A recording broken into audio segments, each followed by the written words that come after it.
प्रधानमंत्री नरेंद्र मोदी ने आज एक बार फिर मन की बात के जरिए देशवासियों को संबोधित किया। इस दौरान प्रधानमंत्री ने सबसे पहले चंद्रयान मिशन की सफलता पर कहा कि 23 अगस्त को भारत के चंद्रयान ने यह साबित कर दिया कि संकल्प के सूरज चांद पर भी उगते हैं। इस माहौल को कई गुना बढ़ा दिया है। चंद्रयान को चंद्रमा पर पहुंचे 3 दिन से ज्यादा का समय हो रहा है। ये सफलता इतनी बड़ी है कि इसकी जितनी चर्चा की जाए वो कम है। जब आज आपसे बात कर रहा हूं तो एक पुरानी मेरी कविता की कुछ पंक्तियां याद आ रही हैं। आसमान में सिर उठाकर, घने बादलों को चीरकर, रोशनी का संकल्प ले, अभी तो सूरज उगा है। दृढ़ निश्चय के साथ चलकर, हर मुश्किल को पार कर, घोर अंधेरे को मिटाने, अभी तो सूरज उगा है। आसमान में सर उठाकर, घने बादलों को चीरकर, अभी तो सूरज उगा है। मेरे परिवारजन, 23 अगस्त को भारत ने और भारत के चंद्रयान ने ये साबित कर दिया है कि संकल्प के कुछ सूरज चांद पर भी उगते हैं। मिशन चंद्रयान नए भारत के उस स्पिरिट का प्रतीक बन गया है जो हर हाल में जीतना चाहता है और हर हाल में जीतना जानता भी है। साथियों, इस मिशन का एक पक्ष ऐसा भी रहा जिसकी आज मैं आप सबके साथ विशेष तौर पर चर्चा करना चाहता हूं। आपको याद होगा, इस बार मैंने लाल किले से कहा है कि हमें विमेन लेड डेवलपमेंट को राष्ट्रीय चरित्र के रूप में सशक्त करना है। जहां महिला शक्ति का सामर्थ्य जुड़ जाता है, वहां असंभव को भी संभव बनाया जा सकता है। भारत का मिशन चंद्रयान नारी शक्ति का भी जीवंत उदाहरण है। इस पूरे मिशन में अनेकों विमेन साइंटिस्ट और इंजीनियर्स सीधे तौर पर जुड़ी रही है। इन्होंने अलग अलग सिस्टम्स के प्रोजेक्ट डायरेक्टर, प्रोजेक्ट मैनेजर, ऐसी कई अहम जिम्मेदारियां संभाली हैं। भारत की बेटियां अब अनंत समझे जाने वाले अंतरिक्ष को भी चुनौती देंगी। प्रधानमंत्री ने आगे कहा कि अगले महीने होने वाली G20 समिट के लिए भारत तैयार है।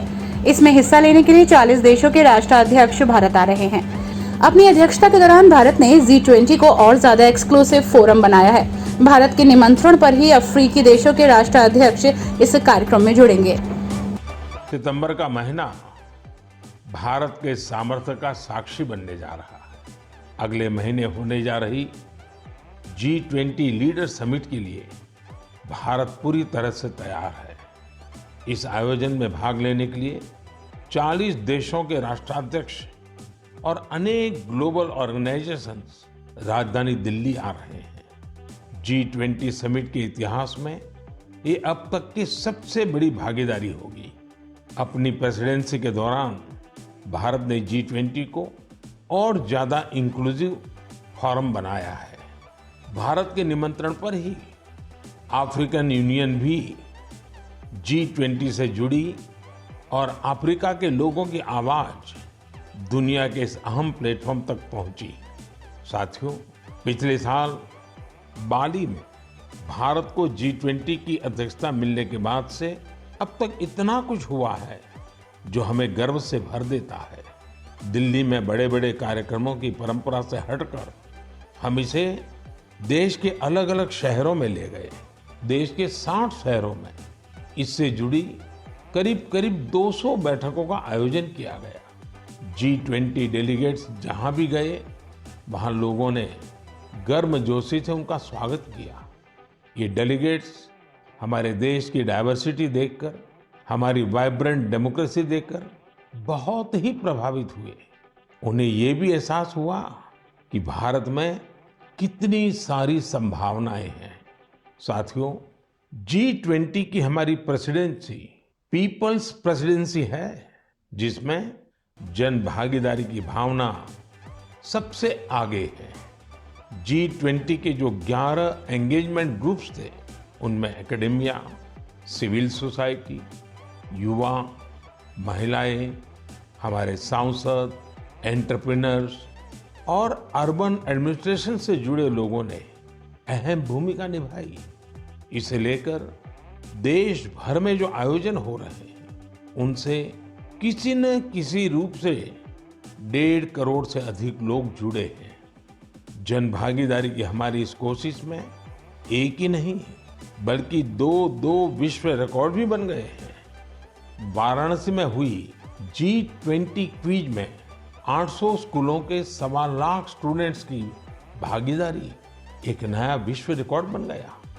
वहीं लंबानी कारीगरों ने भी कमाल कर दिया।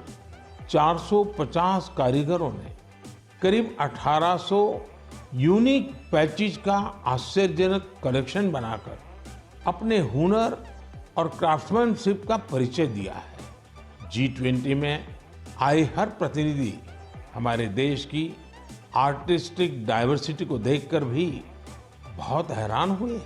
ऐसा ही एक शानदार कार्यक्रम सूरत में आयोजित किया गया। वहां हुए साड़ी वॉकाथॉन में 15 राज्यों की 15,000 महिलाओं ने हिस्सा लिया। इस कार्यक्रम से सूरत की टेक्सटाइल इंडस्ट्री को तो बढ़ावा मिला ही, वोकल फॉर लोकल को भी बल मिला और लोकल के लिए ग्लोबल होने का रास्ता भी बना। श्रीनगर में G20 की बैठक के बाद कश्मीर के पर्यटकों की संख्या में भारी बढ़ोतरी देखी जा रही है। मैं सभी देशवासियों को कहूंगा कि आइए मिलकर G20 के सम्मेलन को। प्रधानमंत्री ने आगे कहा कि कुछ ही दिनों पहले चीन में वर्ल्ड यूनिवर्सिटी गेम्स हुए थे। इन खेलों में भारत का प्रदर्शन अभी तक का सबसे बेहतर रहा। हमारे खिलाड़ियों ने कुल 26 पदक जीते, जिसमें से 11 गोल्ड मेडल थे। अक्सर करते रहते हैं। आज खेलकूद एक ऐसा क्षेत्र है जहां हमारे युवा निरंतर नई सफलताएं हासिल कर रहे हैं। मैं आज मन की बात में एक ऐसे टूर्नामेंट की बात करूंगा जहां हाल ही में हमारे खिलाड़ियों ने देश का परचम लहराया है। कुछ ही दिनों पहले चीन में वर्ल्ड यूनिवर्सिटी गेम्स हुए थे। इन खेलों में इस बार भारत की बेस्ट एवर परफॉर्मेंस रही है। हमारे खिलाड़ियों ने कुल 26 पदक जीते, जिनमें से 11 गोल्ड मेडल थे।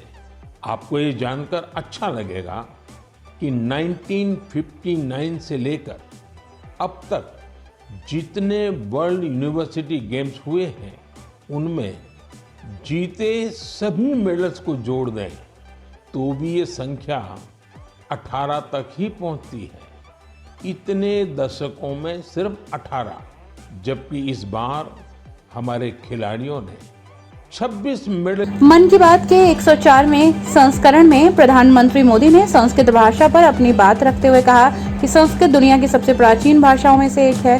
इसे कई आधुनिक भाषाओं की जननी भी कहा जाता है। संस्कृत अपनी प्राचीनता के साथ साथ अपनी वैज्ञानिकता और व्याकरण के लिए भी जानी जाती है। भारत का प्राचीन ज्ञान हजारों वर्षों तक संस्कृत भाषा में ही संरक्षित किया गया है।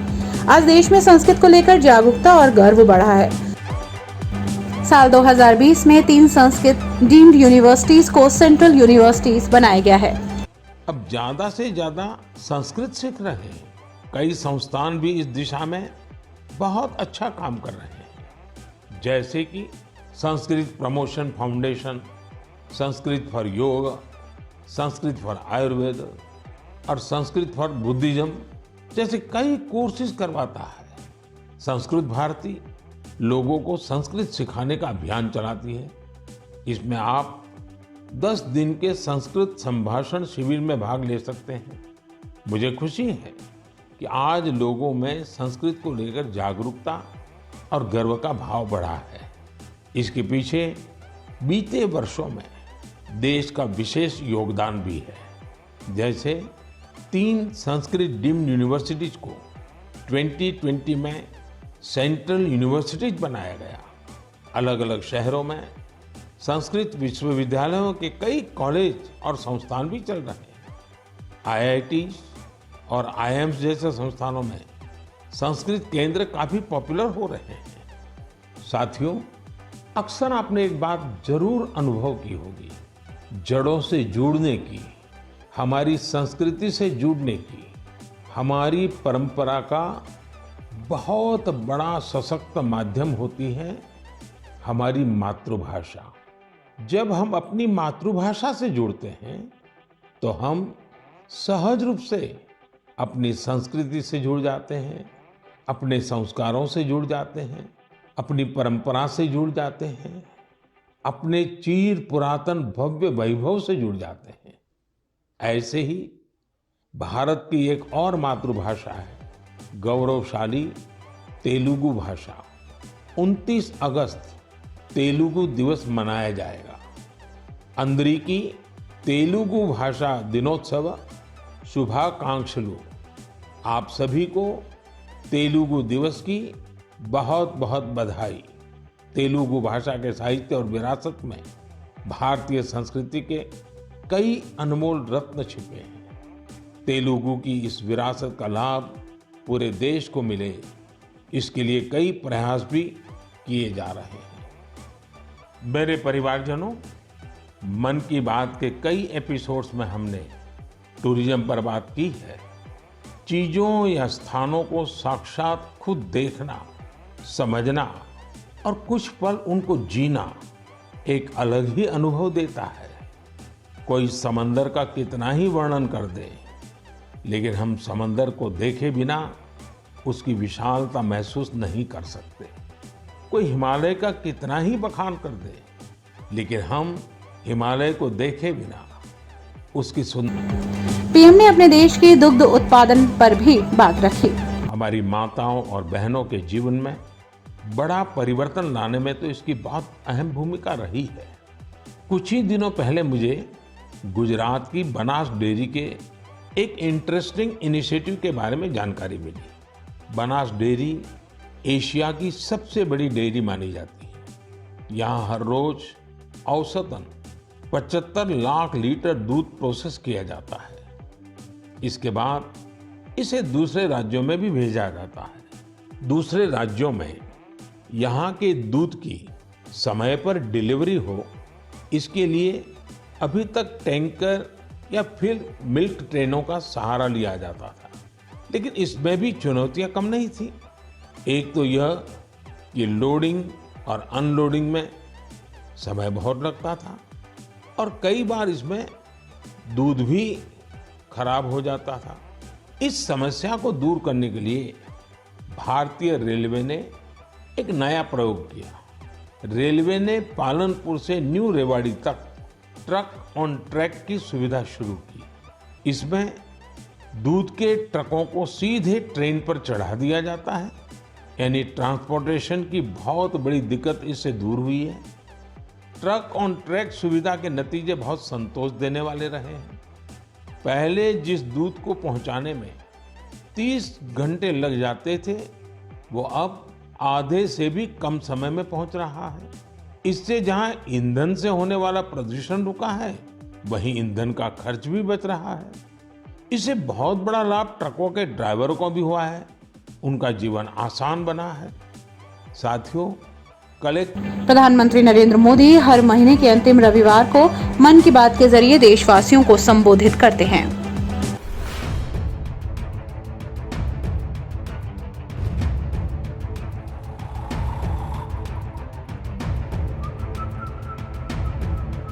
हर बड़ी खबर का असली एड्रेस है खबरनामा। इसलिए हर न्यूज अपडेट के लिए सब्सक्राइब करें और फॉलो करें खबरनामा। और इस वीडियो के लाइक बटन को प्रेस कर इस वीडियो पर कमेंट के जरिए अपनी राय देना ना भूलें।